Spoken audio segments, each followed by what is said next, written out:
Hi friends, இப்போது gauge பார்த்திங்கன்னா சேல்ஸில் இருக்குது. இது வந்து ரேபிட் கேஜ் பார்த்திங்கன்னா மேலே ஒரு 5 கூண்டு, கீழே ஒரு 5 கூண்டு, மொத்தம் ஒரு 10 கூண்டு இருக்குது. மேலே இருக்கிற கூண்டுக்கும் கீழே இருக்கிற கூண்டுக்கும் ட்ரைனேஜ் சிஸ்டம் வந்துடுச்சு. கூண்டோட சைஸ் பார்த்திங்கன்னா 1.5க்கு 2, ஹைட் வந்து 1.5 கிட்ட இருக்கும். சைடில் ஃபுல்லாக பைப் வந்துடும், ஃபுல்லாக சேஃப்டியாக இருக்கும். கேஜ் பார்த்திங்கன்னா எல்லாமே மடக்கி விட்டுருக்கோம், அதனால் கை ஒன்றும் கீறாது. ஷீட்டு பார்த்திங்கன்னா பிவிசி ஷீட் தான் போட்டிருக்கு, அதனால் அது ஒன்றும் ஆகாது, கிழியாது, துரு பிடிக்காது, ஒன்றும் ஆகாது. எல்லாமே செம ஸ்ட்ராங்காக செஞ்சுருக்கோம். ஒரு யூனிட் முயல் விட்டுறதுக்கு பார்த்திங்கன்னா கரெக்டாக இருக்கும். ஒரு யூனிட் முயல் விட்டுறதுக்கு. அதுக்கப்புறம் பார்த்திங்கன்னா செவுத்து ஓரமாக வைக்கிறதுக்கு, ஒரு ஓரமாக வைக்கணும் அப்படின்னா வச்சிடலாம்.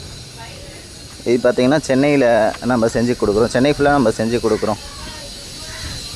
நம்ம எங்கேருந்து செஞ்சு கொடுக்குறோம்னா குடோஞ்சேரிலேருந்து செஞ்சு கொடுக்குறோம். உங்களுக்கு வேணும்னா ஆர்டர் பண்ணுங்கள், நம்பர் இருக்குது. தேங்க்யூ.